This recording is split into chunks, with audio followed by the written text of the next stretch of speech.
तो हाँ, आपने जैसे थंबनेल के अंदर पढ़ा कि इस वीडियो को देखने के बाद आपके लिए लियो की 100% स्पॉइलर हो सकती है, तो फिर मैं आपको फिर से स्पॉइलर वार्निंग दे देना चाहूंगा। अगर तुम्हारे को सच्ची में स्पॉइलर नहीं लेने का तो फिर अभी के अभी वीडियो को टाटा बाय बाय बोलने का। ओके, बिना कोई बकवास के मैं और राउडियाना आपके सामने पूरा कहानी को खुल के रखते हैं। तो हाँ, जैसे हमें ट्रेलर के शुरुआत में ही हिमाचल प्रदेश की सुंदरता देखने को मिलती है, साथ में लोगों के बीच में भागदौड़ देखने को मिलती है और इससे पता चलती है कि कोई बहुत बड़ी विपत्ति आ चुकी है। और वो बड़ी विपत्ति कुछ और नहीं, वो है हाइना। हाँ, वहाँ के लोग हाइना से अपनी जान को बचाने के लिए भाग रहे हैं। तुम मेरे से ये बात लिख के ले लेने का। तुम्हारे को मूवी के अंदर ऐसा ही सीन देखने को मिलेगा, पूरा टाउन कावरा बावरा हो गया हाइना की वजह से। और उस समय शायद हाइना किसी के ऊपर बहुत ज्यादा भारी पड़ जाता है, मतलब किसी की जान लेने वाला होता है, और तभी एंट्री होती है हमारी हीरो, हमारा लियो की। नहीं, उसका नाम पार्थी और फिर वहाँ पे हमें हाइना और लियो, नहीं शायद पार्थी, इन दोनों के अंदर एक बहुत ही दमदार फाइट सीक्वेंस देखने को मिलेगा। नहीं, वो बिल्कुल भी नहीं होगा। तुम जो सोच रहे हो वो बिल्कुल कभी नहीं होगा। सारे मूवी के अंदर हीरो और जानवर लड़ाई करता है, लेकिन अंत में हमारा हीरो जीत जाता है। लेकिन इस मूवी के अंदर हमारा हीरो हार जाएगा। हाँ, यहाँ पे हमारा हीरो हाइना के साथ भिड़ तो जाएगा, लेकिन संभाल नहीं पाएगा। और जब हाइना बहुत ही ज्यादा भारी पड़ जाएगा हमारे हीरो के ऊपर, मतलब हमारे हीरो की जान जाने ही वाला होगा, तभी हमारे हीरो को बचा लिया जाए। इसका मतलब ये नहीं कि हाइना को मार दिया जाएगा, नहीं, हाइना को बेहोश कर दिया जाएगा। और मैं इस बात को इतने दावे के साथ इसलिए बोल रहा हूँ क्योंकि मैं ये सीन देख रखा है पहले से, शायद आपने नहीं देखा होगा। हमारा क्यूट सा हाइना को बेहोश करने वाला कोई और नहीं, यही टेक्ला पुलिस ऑफिसर जिसका ऑलरेडी गांड फटा हुआ है। और फिर इस सीन के बाद हमारा लियो, मतलब हमारा पार्थी, पूरी टाउन के अंदर हीरो बन जाए।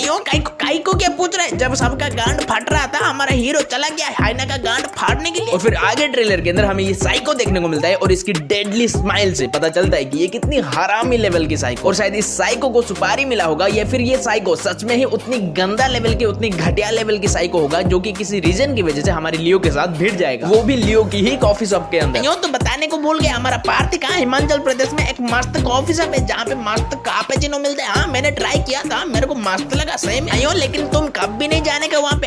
बंदा बहुत ज्यादा पैसा लेता है, मेरे से एक कैपेचिनो के लिए 3000 रुपए ले गया। हाँ राउडिया ना, अब रुक जाओ, मेरे सारी ऑडियंस को बहुत ही बढ़िया से बताए कि आप कितना बढ़िया थ्रो करते हो। तो हाँ भाई, हम कहाँ पे थे? हाँ, ये साइको किसी रीजन की वजह से हमारे लियो के, मतलब हमारे पार्थी के साथ भीड़ जाता है। जैसे कि आप इस सीन के अंदर देख सकते हो कि हमारा लियो मस्त सूट बूट पहन के बैठा है, और वो जिस नजर से देख रहा है उससे पता चल रहा है कि उसके सामने वही साइको बैठा है और उसकी गैंग बैठा है। और इस सीन के अंदर लियो जिस कलर के शर्ट पहना होता है, वही सेम शर्ट में वो इस सीन के अंदर किसी को धो रहा है। और हाँ, इस सीन के अंदर और हमारा लियो इस साइको को गंदा तरीके से नहीं, बहुत ही गंदा तरीके से धोएगा। और वही सेम शर्ट के साथ हम लियो को वो कानाडा पोस्टर के अंदर भी देख सकते हैं, जहाँ पे कि लियो किसी की राम नाम सत्य कर चुका होता है और सारे फोटोग्राफर उसकी फोटो खींच रहे होते हैं। और लियो इस साइको को मारने के बाद वो मीडिया में वायरल हो जाएगा। नहीं, ये वाला वायरल नहीं। तुम्हारा सोच कितना घटिया है। और फिर उसकी अगले शॉट के अंदर हमें ये देखने को मिलता है कि हमारे लियो किसी को गन से उड़ा रहा होता है। शायद यहाँ पे लियो की पुलिस और वकीलों के द्वारा टेस्ट लिया जा रहा है कि एक सीधा साधा दिखने वाला बंदा, एक कैपेचिनो बनाने वाला बंदा गन कैसे चला लिया। और फिर उसके अगले शॉट के अंदर हमें एक घर देखने को मिलता है जो कि शायद लियो की हो सकता है, और कुछ ऐसा कैमरा वर्क देखने को मिलता है जैसे कि कोई बुलेट घर के ओर जा रहा है। लेकिन आपने सिर्फ इतना ही नोटिस किया, लेकिन मैं बताता हूं कि मैंने क्या नोटिस किया। इस घर के अंदर कुछ लोग घुसने की कोशिश कर रहे हैं, लेकिन दूर से स्नाइपर से इन्हीं लोगों के ऊपर फायरिंग हो रहा है। जैसे कि यहाँ पे देख सकते हो कि 2 ऑलरेडी मरे पड़े हैं और अब फायरिंग इन लोगों के ऊपर हो रहा है। लेकिन क्वेश्चन ये है कि ये काम कर कौन रहा है? अब देखो, मैं तुम्हारे को बताता, ये फायरिंग हमारा लियो कर रहा है, या फिर हमारा लियो के भी बिल्कुल वैसा ही अंडरग्राउंड वाला एक गैंग है जैसा कि हमारा विक्रम का था। अच्छा, अभी जो लियो के घर के अंदर घुसने की कोशिश कर रहे थे वो कौन थे? तो वो वही लोग हैं, मतलब लियो की पास्ट में कुछ मित्र स्वरूप शत्रु थे, उन्हीं लोगों की काम है ये। लेकिन रात में लियो के घर के अंदर घुसने में ये लोग नाकाम होते हैं, इसलिए दिन में फिर से एक और कोशिश करते हैं और यहाँ पे डायरेक्ट हमारे लियो के ऊपर हमला हो जाता है। और इस फाइट सीन के अंदर हम क्लियरली देख सकते हैं कि लियो इस लड़ाई को अवॉइड करने की कोशिश कर रहा है, लियो इससे बच निकलने की कोशिश कर रहा है, अपनी फैमिली को प्रोटेक्ट करने की कोशिश कर रहा है। लेकिन ये जो तुम्हारे जैसा आरामी गुंडे, ये किसी का सुनता है क्या? नहीं, बिल्कुल नहीं सुनता, लेकिन बाद में मरता ही है। और शायद इसी सीन के अंदर हमारा जो हीरोइन होगी वो फर्स्ट टाइम के लिए अपने हस्बैंड की लायन वाला अवतार को देखेगी। और इसके बाद शायद हमारा हीरोइन हीरो से कुछ पूछताछ करने की वजह से हीरो उसे बताता है कि नहीं, वो लोग जिसे ढूंढ रहे हैं वो मैं नहीं हूं, वो कोई और एग्जिस्ट करता है। और यहीं पे मूवी की मेकर्स ऑडियंस को थोड़ी सी उल्लू बनाने की कोशिश की है।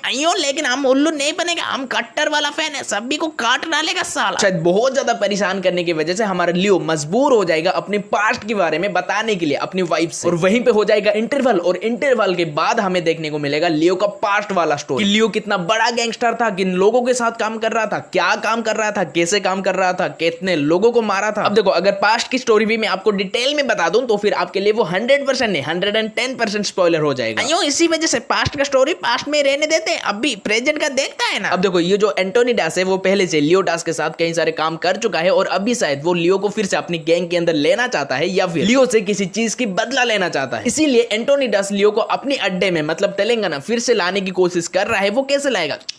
ऐसे करने से तो नहीं आ जाएगा क्योंकि वो तो कुत्ता है नहीं। इसलिए एंटोनी डास लियो की बेटी को किडनैप कर लेता है। अयो फिर हमारा लियो डास अपनी बेटी बचाओ बेटी पढ़ाओ नहीं मतलब अपना बेटी को बचाने के लिए एंटोनी के पीछे भागता है। और फिर वहीं पे हमें शायद वही हाईवे वाला एक्शन सीन देखने को मिलने वाला है। और मैं ये बात को भी इतने दावे के साथ इसीलिए बोल रहा हूँ क्योंकि आप यहाँ पे देख सकते हो कि यहाँ पे चंडीगढ़ लिखा हुआ है और ये वही रास्ता है जो कि हिमाचल प्रदेश से लौटने के लिए। और इस सीन के अंदर भी आप क्लियरली देख सकते हो कि हमारे लियो बाइक से इन कार्स को फॉलो कर रहा है और फायरिंग भी कर रहा है। अयो अभी तो थोड़ी सी सोचो ना, हमारा लियो क्यों हिमाचल प्रदेश से बाहर जाएगा, क्यों इन कार्स को फॉलो करेगा, क्यों इन कार्स को फायरिंग करेगा। मैंने जो रीजन बताया ना बेटी बचाओ बेटी पढ़ाओ, हाँ वही है असली रीजन। और फिर हमारा लियो फाइनली क्लाइमेक्स में मतलब वही अड्डे पे आ जाता है, तेलंगाना में आ जाता है जहां पे वो पास्ट में अपनी धंधा संभालता है। और वहीं पे हमें ये एक्शन सीन देखने को मिलता है जहां पे लियो के साथ में आग लगा दिया जाता है और लियो इतने सारे लोगों के साथ भिड़ रहा है। अब देखो लियो तो अकेला इतने सारे लोगों के साथ यहाँ पे भिड़ नहीं सकता, इसलिए यहाँ पे उसे हेल्प करेगा विक्रम की गैंग। अयो नहीं, ऐसा बिल्कुल भी नहीं होगा। अभी इस वीडियो के अंदर हमने तुम्हारे को जितना भी बताया वो सिर्फ और सिर्फ लियो का कहानी था। अयो लेकिन लियो किस तरह से विक्रम और केती के साथ कनेक्ट करेगा वो आपको एक और वीडियो आएगा उसके अंदर हम दोनों बताएगा ना। अयो लेकिन तब भी तक जब तक हमारा लियो और एलसीयू का कनेक्शन वाली वीडियो आएगा तब भी तक तुम्हें एक आउट्रो सुनने का, हमारा मस्त आउट्रो है, एक बार सुनो ना।